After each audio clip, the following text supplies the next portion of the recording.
sa ilang bansa sa Asia. I believe na nabalitaan niyo po ito. Isa na rito ang bansang Nepal na talaga namang magulo ngayon. Matindi ang pag-aalsa ng mga mamamayan laban sa kanilang pamahalaan.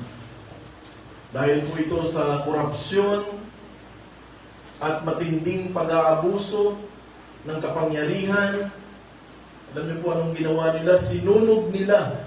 Kung sa atin may palasyo, may Malacanang, sinunog po ng mga kanilang mamamayan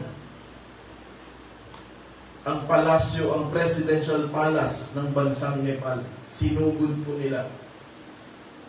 Maliban doon, sinaktan pa nila ang ilang opisyal ng Nepal.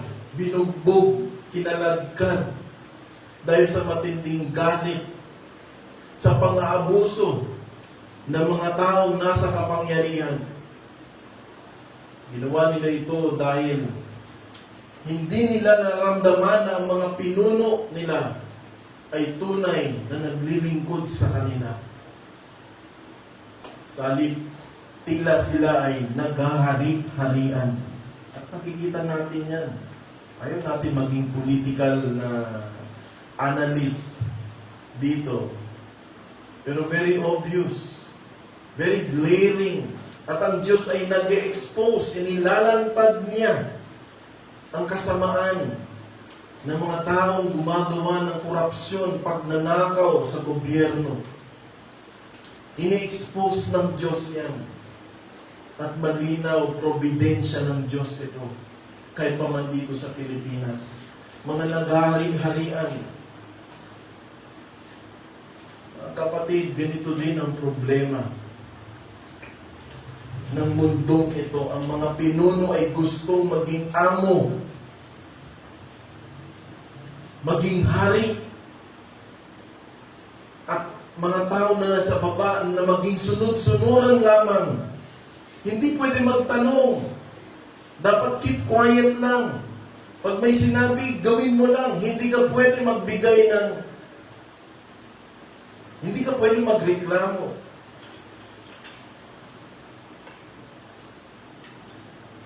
Alam niyo po, sa kaharian ng Diyos, baliktad. Ang tunay na dakila ay ang handang maging alipin. Alipin. Hindi naghahari-harian. Kaya pansinin natin si Pablo dito sa simula pa lang sa kanyang sulat kay Tito, ano po sabi niya dyan? Si Pablo na alipin ng Diyos. Sinabi niya kagad, alipin siya.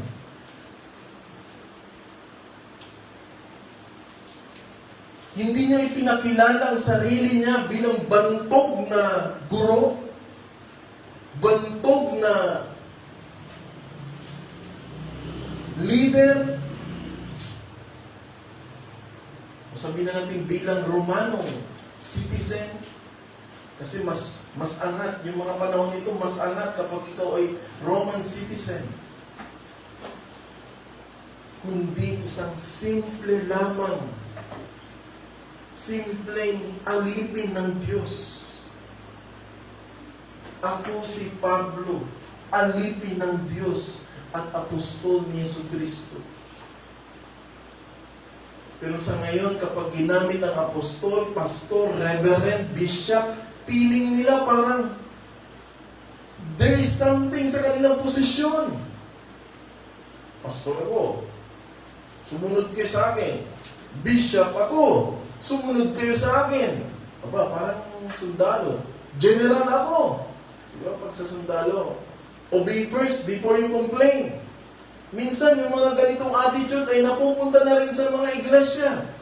Piling ng mga leader nito ay para silang mga general. Pero, si Apostol Pablo, ang kanyang pagpapakilala sa kanyang sarili, ako ay isang alipin lamang. Ang sulat kay Tito ay sinulat upang patatagin ang mga iglesia sa Creta. Maraming bulaang guro ang kumakalat at inililigaw ang mga mananampalataya. Kaya niya sinulat ito. Kaya sa araw na ito, nais kong ibuod sa isang pangungusap ang ating aral sa ganitong sermon title, nakatalaga bilang alipin ng Diyos. At dito makikita natin ang dalawang mahalagang aral. Una, ang bawat Kristiyano ay tinawag na mamuhay sa paghahari ng Diyos. Pangalawa, ang bawat Kristiyano ay tinawag na mamuhay sa misyon ng Diyos. Unang punto, ang bawat Kristiyano daw ay tinawag na mamuhay sa paghahari ng Diyos. Yan daw po ang tungkulin natin. Na tayo daw bilang mga Kristiyano, dapat daw tayo namumuhay sa paghahari ng Diyos under His Lordship. Malinaw to sa sinabi ni Pablo, ako'y alipin. Pag sinabing alipin, ikaw ay naglilingkod sa isang taong mas mataas sa iyo. Ganito yung pagpapakilala niya sa sarili niya. Ako isang alipin lamang. At si Jesucristo ang aking Panginoon. Siya ang master ko. Siya ang general ko. Siya ang commander ko. Hindi siya nag-aastang ako ay kapantay ko si Jesucristo. Ako ay nasa mataas na posisyon. Makinig kayo sa akin, hindi. Ako ay alipin at apostol ng Diyos. Kaya una makita natin dito na si Pablo ay may karapatang magpakilala bilang isang matalinong tao. Matalino si Pablo. Isang leader. Ngunit pinili niyang ipakita ang kanyang sarili bilang alipin ng Diyos. Sa kulturang Romano, ang isang alipin po ay walang sariling kalayaan. Pag ikaw ay naturingan na alipin, wala kang kalayaan whatsoever. Sumunod ka lagi sa utos. Ganun lang kapag ikaw ay alipin sa panahon nila. Sa parehong paraan, ganito dapat ang pagtingin ng Kristiyano sa kanyang sarili. Wala tayong anumang pagmamay-ari. Hindi ka nagmamay-ari sa iyong sarili, kundi ang lahat ng ito ay kay Kristo. Ang pagkakakilalan natin ay hindi nakabase sa ating trabaho, sa ating kayamanan, tagumpay, kundi sa ating relasyon bilang mga tinubos ng Diyos. Doon dapat nakabatay.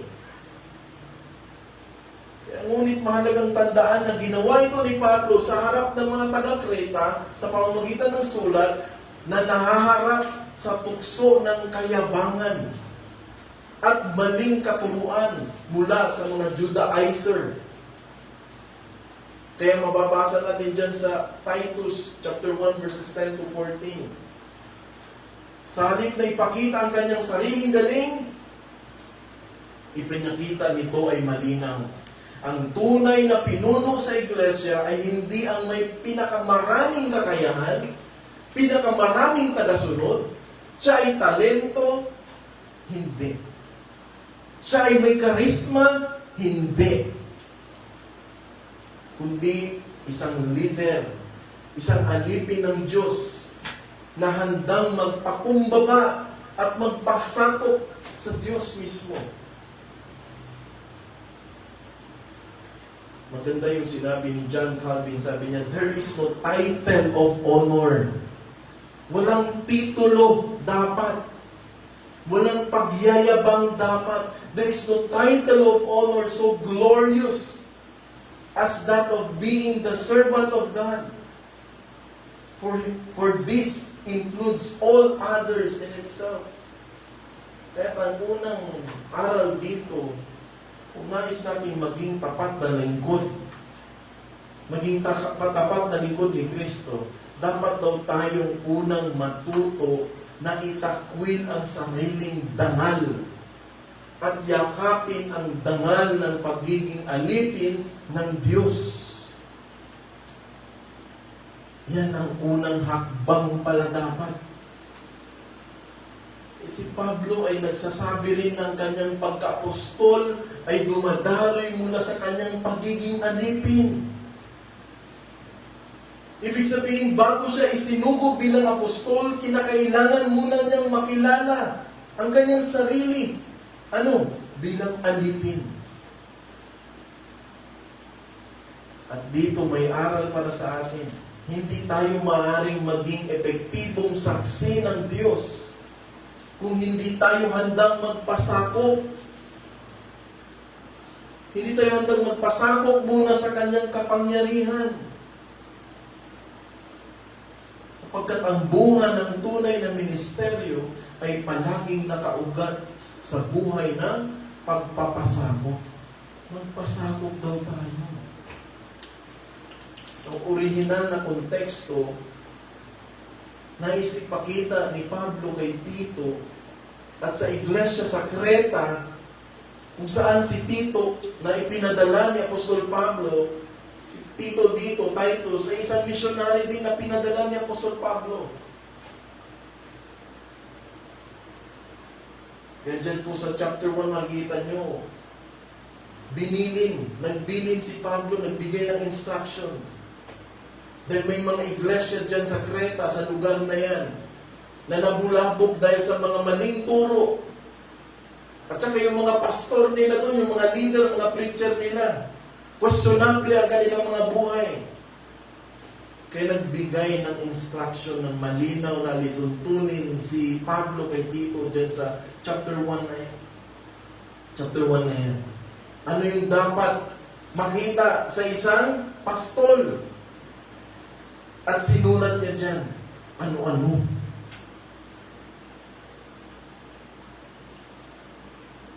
At ang misyon na ipinapasa niya kay Tito ay nakaugat sa parehong prinsipyo. Hindi ito personal na misyon ni Pablo o ni Tito, kundi misyon ng Diyos na kanilang pinaglilingkuran. At ang mga bulang guro ay nagtuturo para sa sariling kapakinabangan. Titus 1 chapter 11. Ngunit si Pablo ay nagsasabing, ako ay alipin, kaya't ako'y isinugo. Kaya para sa atin, ngayon, ang anumang ministeryo o paglilingkod ay hindi magiging mabunga kung hindi muna tayo dumaan sa landas na ganap ng pagpapasakop bilang alipin ng Diyos. So dito po, ano yung hinumubog sa atin dito? Ano yung kinukultivate na sa atin dito? Malinaw. Maging alipin ka. Hindi ibig sabihin, maging alipin na literal. Ibig sabihin, nariyan yung ugali natin, karakter, na magpasakop, magpakumbaba, hindi nagiging mapagmamataas, nagyayabang, hindi po ganoon.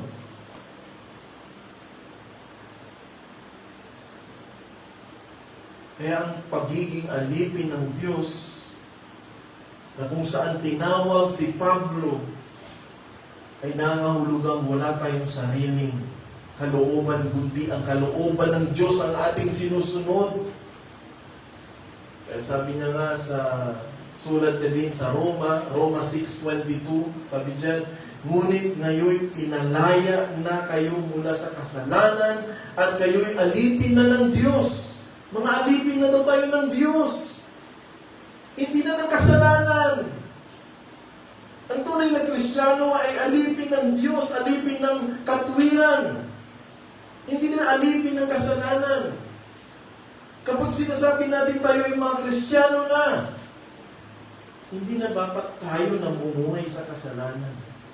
Sapagkat ang Panginoon natin ay ang Diyos na mismo, si Jesucristo. Ang kabanal-banalang Diyos. Bakit? May pagkakataon pa rin na nahahatak ka ng mga sarili mo. Parang kung sinasabi mo, Lord, wala na dapat ako dito, pero bakit nandito pa rin ako? Yan ang bagay na kailangan natin sabihin sa Diyos. Harapin natin ang Diyos with all honesty, sincerity. Humingi ng tawad sa Panginoon. Humingi ng tulong sa Diyos. Panginoon, tulungan niyo po ako. Sapagkat ako ay para bang namumuhay pa rin sa kasalanan. Dito ay pinapakita ng kalayaan ng Kristiyano ay hindi sa sariling kagustuhan, kundi sa pagiging nakatanig na kay Kristo. Kaya kung babalikan natin ang Kreta, makikita ng maraming tao roon ang namumuhay ng malaya, hindi ayon sa Diyos, hindi ayon sa laman. Ang kalayaan ay ginagamit nila yung kalayaan para sa kasalanan. Malaya akong gumawa ng kasalanan. Hindi dapat ganun. Gawain ng demonyo yan eh. Ang kalayaan na sinasabi kong kalayaan na gumawa ng kasalanan, galing sa demonyo yan. Kaya kailangan tayong magkaroon ng discernment dito. I-assess natin yung sarili natin. Teka muna, tama pa ba ito? Tama pa ba itong pinaggagawa ko? Talaga bang may kalayaan na ako? Pero bakit parang mas nangibabaw ang aking natural na damdamin pagnanais na gumawa pa rin ng kasalanan? Mahilig akong magtago sa sulok, sa madilim na bagay para gumawa ng kasalanan. Ako'y Kristiyano na, bakit ginagawa ko pa rin ito? Ito yung mga bagay na dapat itanong sa sarili. Ano mga bagay na alam natin na nakatago? Tandaan po natin sa harapan ng Diyos, maliwanag na maliwanag yan. At walang bagay na pwedeng itago sa harapan ng Diyos. Kaya huwag tayong magtangka na itago itong akala natin na hindi nakikita ng mata ng tao, nakikita po ng Diyos ito. Maliwanag ng maliwanag sa harapan ng Diyos ito. At pakiramdam natin na parang wala naman nangyari sa akin eh. Tuloy-tuloy pa rin naman eh. Huwag tayong pakampante. Totoo, mabuti ang Diyos. Ito yung kindness ng Diyos. Ito yung kabutihan ng Diyos. Kung hindi ka pinaparusahan dahil nagpapatuloy ka sa kasalanan, kabutihan ng Diyos yan. Subalit sinasabi din sa Biblia, ang kabutihan ng Diyos ay dapat tumutulak sa iyo para manalangin, para magsisi, humingi ng kapatawaran. This calls for repentance. Hindi dapat inaabuso. Oo, naaabuso yung katawan dahil sa mga kasalanan. Problema natin, pati ang Diyos inaabuso na natin. Hindi dapat ganun. True freedom is not freedom from God, but freedom from sin in order to serve God.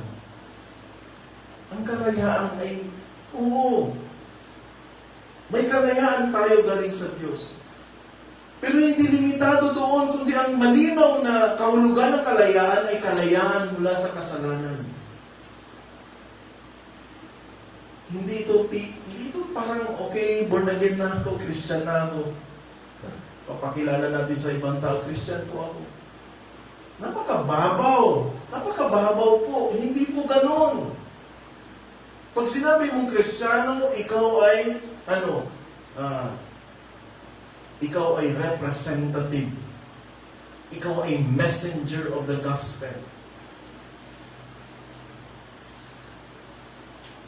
Inilalarawan mo ang ang paghahari ng Diyos, ang kingdom of God. At ito ay usapin na righteousness, hindi sinfulness. We are representatives of God's message of righteousness. Kaya ito ang tanong, kung ang tunay na kalayaan ay maging alipin ng Diyos at hindi ng ating makasariling hangarin, makikita ba sa ating buhay na tayo'y namumuhay para sa Kanya? O mas nakikita rin ba na tayo'y namumuhay ayon sa ating sariling kagustuhan? Kaya kapatid, ang pagiging alipin ng Diyos ay nangangahulugang bawat aspeto ng ating buhay, isip, puso, gawa, plano, ay nakapailalim sa Kanyang kapangyarihan. Kaya sabi sa pangalawang Korinto 5:15, 2 Corinthians 5:15, at siya'y namatay para sa lahat, upang ang mga namubuhay ay huwag nang mabuhay para sa kanilang sarili, kundi para sa Kanya na namatay at muling nabuhay para sa kanila. Kaya ang mensaheng ito malinaw. At akma doon sa konteksto ng Kreta, doon kay Tito, kung saan namumuhay, o ang pamumuhay nila ay puno ng kasakiman at maling pamumuno.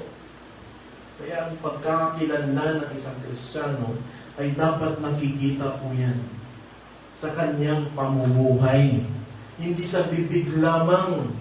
Madaling mag-angkin, madaling magpakilala, madaling magsalita, madaling magsabi na ako ay Kristiyano.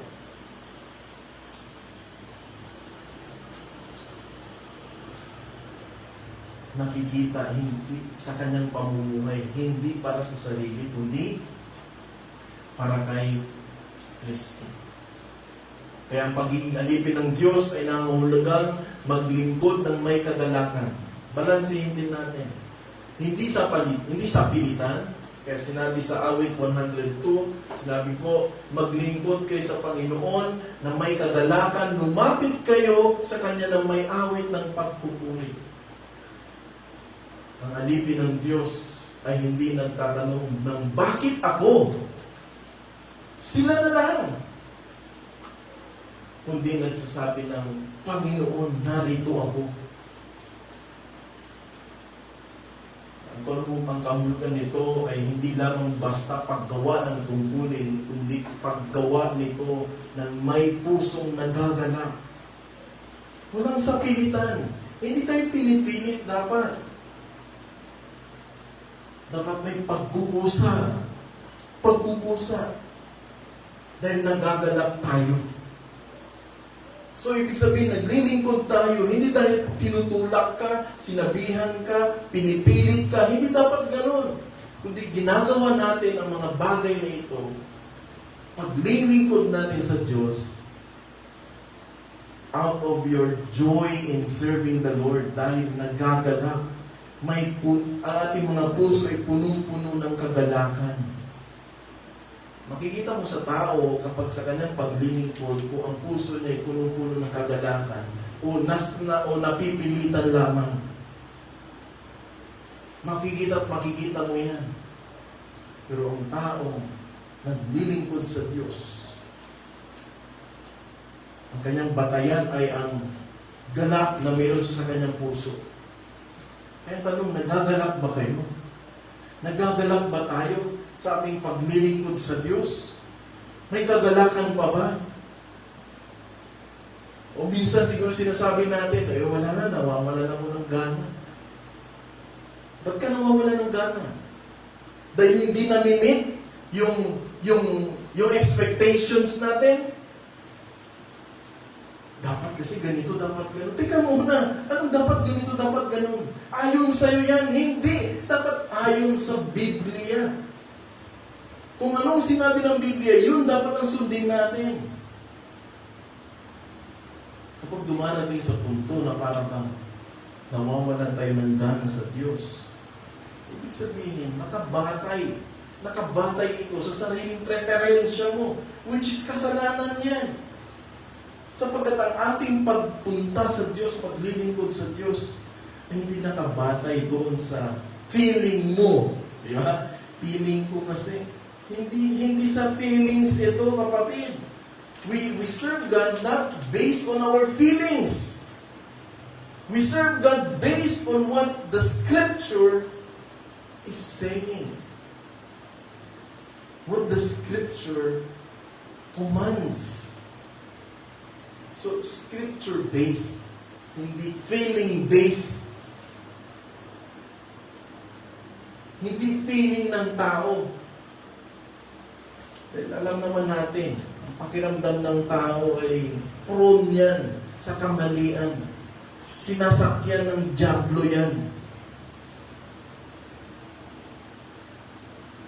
Kaya mga kapatid, nakita natin ang pagiging alipin ng Diyos ay hindi talikala. O talikala, kundi kagalakan. Kagalakan. Hindi ito sa pilitang obligasyon din, kundi pribileyo na maglingkod sa hari ng mga hari. At kung totoo nga tayo ay nakatalaga sa kanyang paghahari, ang susunod na tanong ay ito, para saan ba tayo inilaan ng Diyos? Para saan? Ang sinasabi natin, hindi nagtatapos ang ating pagkaalipin sa simpleng pagsuko lamang. Hindi doon. May layunin ang ating pagsuko. Hindi yung parang okay na pastor, nag-repent na ako. Okay na pastor, nag-accept na po ako. Okay na pastor, isinuko ko na yung buhay ko. Nagsisi na ako. Okay na yun. Hindi po. Kaya ipinakilala ni Pablo na siya hindi lamang alipin, kundi apostol. Apostol siya ni Jesucristo. Ibig sabihin, isinugo upang tuparin ang isang misyon. Tuparin ang isang misyon.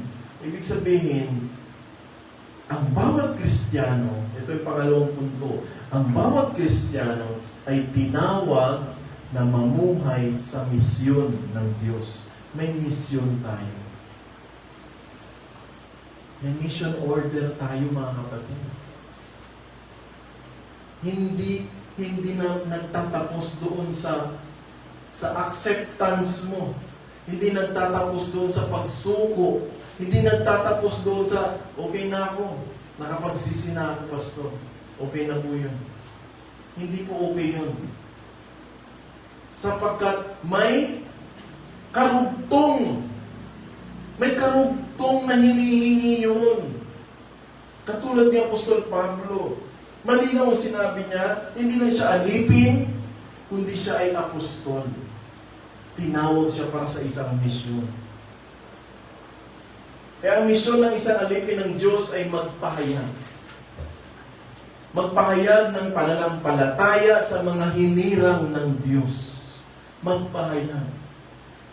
Madalas ang nangyayari ngayon sa mga iglesia, okay, bigyan daan natin ang ating kapatid, magbigay siya ng special number. Magbigay siya ng song number. Magbigay ng kung anong number. Pero ano sabi ni Apostol Pablo? Apostol siya ay tagapaghayag ng salita ng Diyos. There is a place for that. Song number, but not during the regulative form of worship na kung saan itinakda ng salita ng Diyos. Kung ang iglesia ay punong-puno ng mga song number, banda dito, banda doon, nawalang saysay, nawawalan ng saysay ang pagpapahayag ng salita ng Diyos. Kaya mga tao sa maraming iglesia, gusto nila, ano na kayong susunod na itutugtog nila? Gusto ko yun. Pero sa panahon ni Pastor na, nawawala na yung interest nilang makinig. Bakit? Dahil natatakpan. Pero hindi. Alam natin, ayon sa Biblia, ang Ebanghelyo ang kapangyarihan ng Diyos. Makapangyarihan pa rin ang Diyos, ang salita ng Diyos.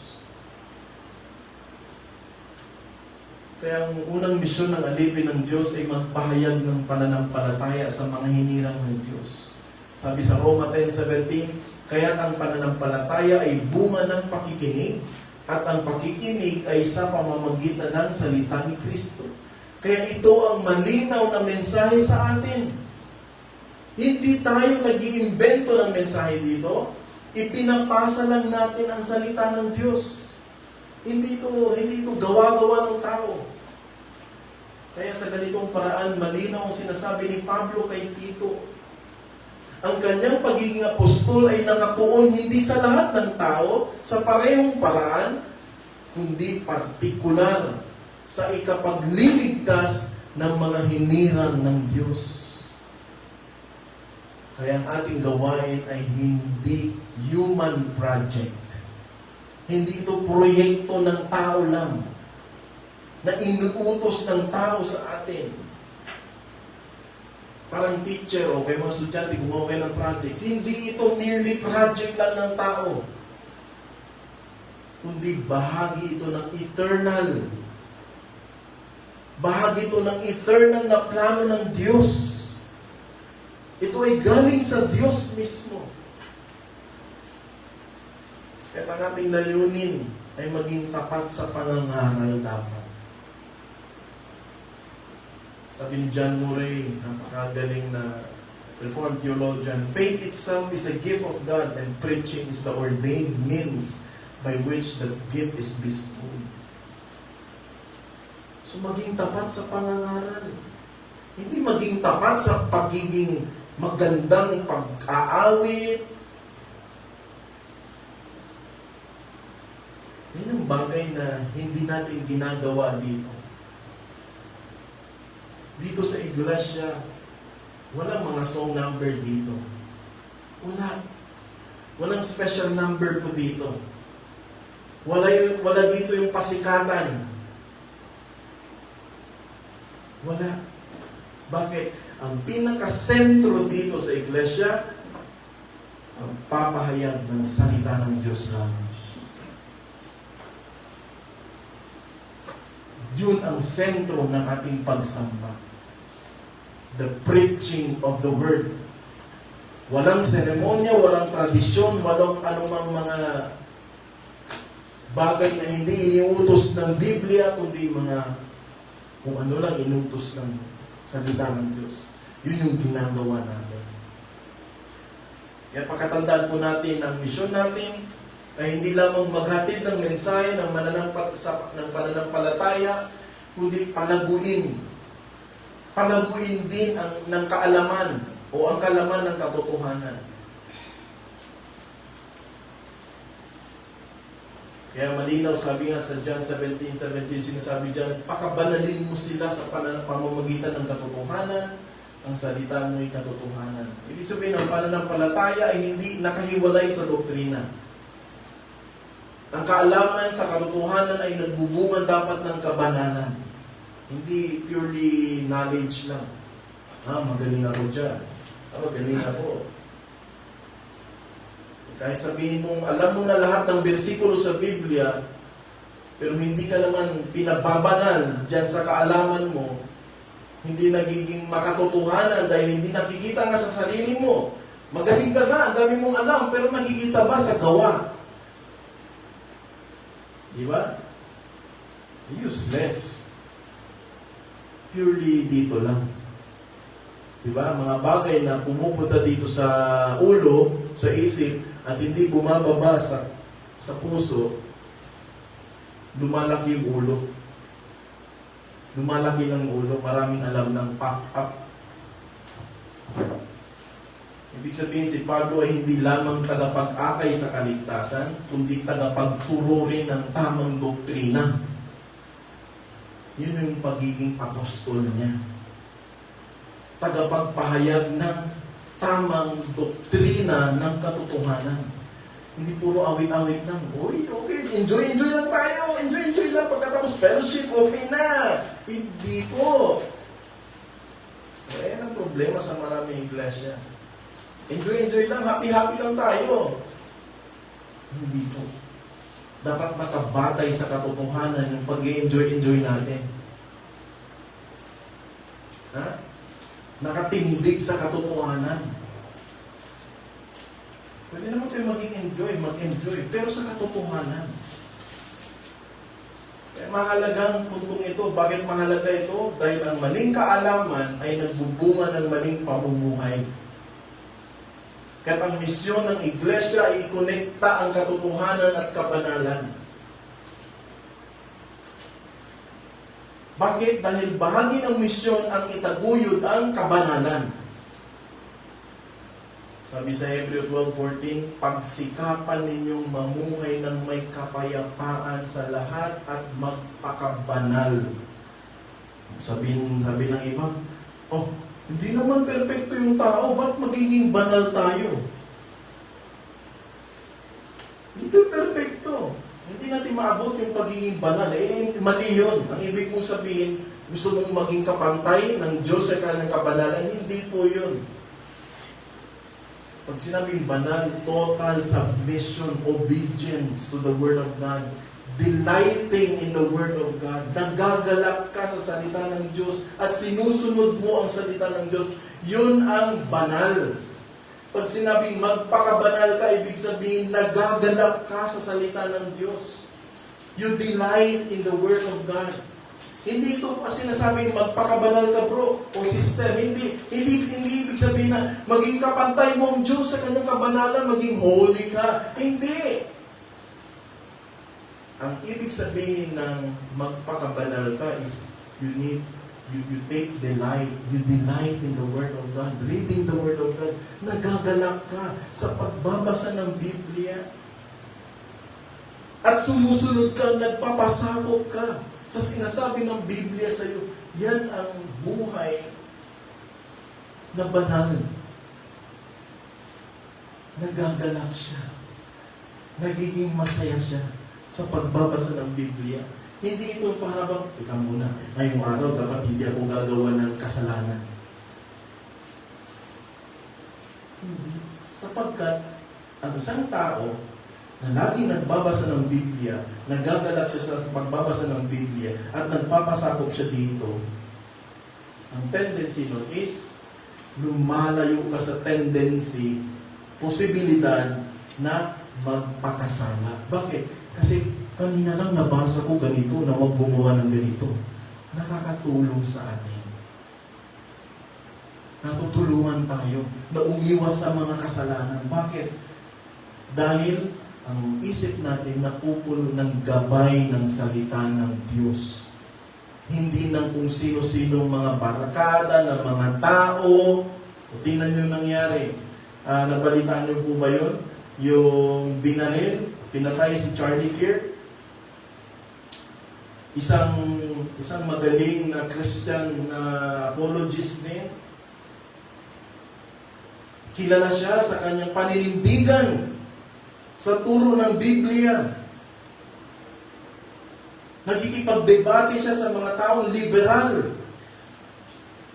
Pero pinatay siya. Sino ang pumatay sa kanya? Isang 22 years old lang? 22 years old. 22 anyo na tao lamang. Pero ano yung pinakamasaklap dito? Yung 22 years old na yon, lumaki siya sa isang matinong pamilya. Ang tatay niya ay pulis. Ang nanay niya ay social worker. Okay? Nung itong batang ito pinadala sa eskwelahan, sa university, doon nasira yung prinsipyo ng batang yun, yung anak nila. Bakit? Kung ano-ano yung pumasok na turo, naging extreme. Bakit? Dahil sa mga barkada niya. Dahil sa mga classmates niya. na impluwensyahan yung bata na iyon. May katotohanan doon. Pumili ka ng tama, kakaibiganin natin. Pumili. Bakit? Pero pinipili natin, mas magaling ka, kaya ko yung sarili ko, protektahan yung sarili ko. Huwag mong sabihin yan. Hindi mo kaya yung sarili mo apart from the Word of God. Kung hindi ka pa nga nagbabasa lagi ng Biblia, tapos sabihin mo matatag ka, nagkamali ka, nagkakamali tayo dyan. So, sinasabi ko natin, mag-ingat. Mag-ingat sa mga sinasamahan, kinakaibigan. Mag-ingat. Pwede kang impluwensyahan yan. Okay sana kung ikaw yung matikas, ikaw yung nagbabahagi ng ebanghelyo sa mga kaibigan mo. Di ba? Uy, Brad, punta tayo sa iglesia sa linggo, sama ka sa akin. Yung mga ganun. Pero yung tipong sila mismo nag-iikayat sa'yo na, huwag ka nang pumunta. May gagawin tayo. Doon pa lang, nagkamali ka na. Malaking question na sa'yo. Di ba nakikita mo? So, ang tanong lang naman doon is, sino ba ang nag-iimpluwensya sa atin? Ikaw ba o sila? Kasi kung ikaw ang nag-iimpluwensya, dapat nakikitaan ka na ikaw ang namimili. Tara, punta tayo sa iglesia. Ay, teka muna, may pagsamba kami. Makikinig tayo ng salita ng Diyos.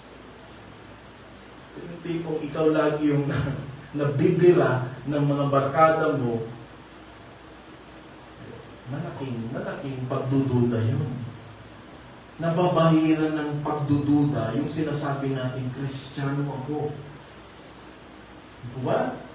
So, dapat maging maingat po mga kapatid. Maging maingat. Kaya, tandaan po natin, kung ang misyon ay hindi lamang para sa aking personal na kaligtasan, kundi para sa kalakasan ng buong katawan, ito ang tanong, paano ako nakikibahagi sa pagpapatibay ng iglesia? Paano ka nakikibahagi para sa ikatitibay ng iglesia?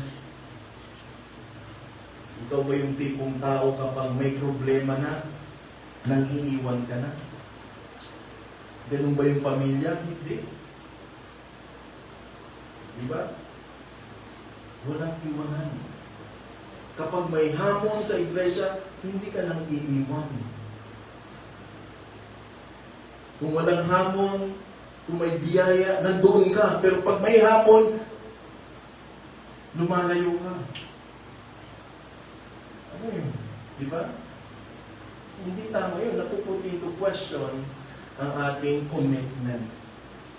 Nakikita ba sa ating buhay ng ating paglago sa pananampalataya ay nagdudulot din ng paglago at lakas sa ibang kapatiran? Yun yung mga searching questions, sanctifying questions na kailangan natin itanong sa sarili po natin, mga kapatid. Kaya pastoral na encouragement po sa atin. Ang tunay na hamon ay ito, kilalanin natin ang ating sarili bilang alipin ng Diyos. Ang ibig sabihin nito, lahat ng mayroon tayo, yung mga oras natin, lakas natin, karunungan natin, at kayamanan natin, ay hindi atin kundi sa Panginoon yan. Kaya tulad ng sabi sa 1 Corinthians 16 or 6:19 to 20, hindi na ninyo pag-aari ang inyong sarili, sabi ni Apostol Pablo. 1 Corinthians 6:19 to 20. Sapagkat binili na kayo sa isang halaga. Kaya't luwalhatiin ninyo ang Diyos sa inyong katawan. Kaya kung si Pablo mismo ay hindi nagmamalaki kundi tinawag lamang ang kanyang sarili na alipin ng Diyos. Ganoon din dapat ang ating pagkakakilanlan. At ikalawang hamon, lumakad tayo sa misyon ng Diyos na may katapatan. Na may katapatan. Ang misyon ay hindi optional. Hindi ito optional na parang, sige, susunod ako, hindi. Pupunta ako, hindi. Hindi. May mission order ka. Ito ang puso ng ating pagtawag bilang mga anak ng Diyos. Ang bawat isa sa atin ay tinawag na maging saksi. Tayo ay mga saksi. Hindi yung saksi ng Jehova, hindi yun. Saksi ng Diyos. Saksi sa pamilya, saksi sa trabaho, saksi sa komunidad, at sa lahat ng dako. Kaya nga, malinaw ang bilin ng Panginoong Jesucristo. The Great Commission, Matthew 28, 19-20. Kaya humayo kayo. Gawin ninyong alagad ang lahat ng bansa at turuan silang tumupad sa lahat ng iniutos ko sa inyo. Kaya ang ating misyon ay palaging nakaugat po sa Ebanghelyo. Ebanghelyo. Hindi sa ating sariling kaparaan. Kaya sa ating iglesia, ang hamon ay hindi lamang dumalo tuwing linggo. Hindi lang ito. O sumunod sa mga programa. Hindi lang ito. Ang hamon ay buong pusong pamumuhay na nakatalaga sa Diyos. Pamumuhay na nakatalaga sa Diyos at sa Kanyang misyon. Ibig sabihin, itigil natin ang pamumuhay na nakasentro sa ating sariling kagustuhan at simulang isentro ang lahat ng ating ginagawa sa trabaho, sa pamilya, sa pagmiministeryo, sa layunin ng Diyos na palaganapin ang Ebanghelyo at palakasin ang Kanyang katawan. Kaya ngayon, piliin natin maging tapat na alipin. Masunurin na saksi at masigasig na katuwang ng Diyos sa Kanyang dakilang layunin, ang misyon. Kaya sa huli, ito ang ating katiyakan. Ang Panginoong ating pinaglilingkuran ay tapat at ang Kanyang misyon ay tiyak na magtatagumpayan. Magtatagumpayan. Kaya huwag tayong mawalan ng pag-asa. Magtatagumpay tayo. Tayo po ay manalangin. Dakila namin Diyos, maraming salamat sa encouragements na ito, sa mga aral na aming pong napakinggan. Nawa ay tunay nga na pagtibayin niyo po kami, bigyan pa ng lakas ng loob, hindi para magyabang sa kung anong meron kami, kundi sumunod at mamuhay ng parang alipin katulad ng ni Pablo. Alipin siya sa ilalim ng pamumuno ng aming Panginoong Jesucristo. Ganito rin, O Diyos, tulungan niyo kami na mamuhay kami sa alituntunin, otoridad, pamumuno ng Panginoong Jesucristo. At ganun din, O Diyos, hindi limitado doon lamang sa pagpapasakop, kundi dapat ay may pagsunod. Kami ay dapat sumunod sapagkat may misyon kami na dapat gampanan namin. O Diyos, kailangan namin ang tulong niyo. Tulungan niyo kami, O Diyos, na matupad namin ang kalooban niyo sa amin. Ang misyon namin ito, nang may katapatan. At linisin niyo kami, O Diyos, para ang mga taong tumitingin sa amin ay hindi sabihin, doble cara kami, sinungaling kami, mga hipokrito kami, kundi tunay na magliwanag ang Ebanghelyo ni Jesucristo. Dahil binago kami nito, binago kaming tunay ng kapangyarihan ng salita ng Diyos, ang Ebanghelyo ni Jesucristo. Salamat o Diyos, ito po sa dalangin sa tayong pangalan ng aming pong Panginoon Jesus. Amen. At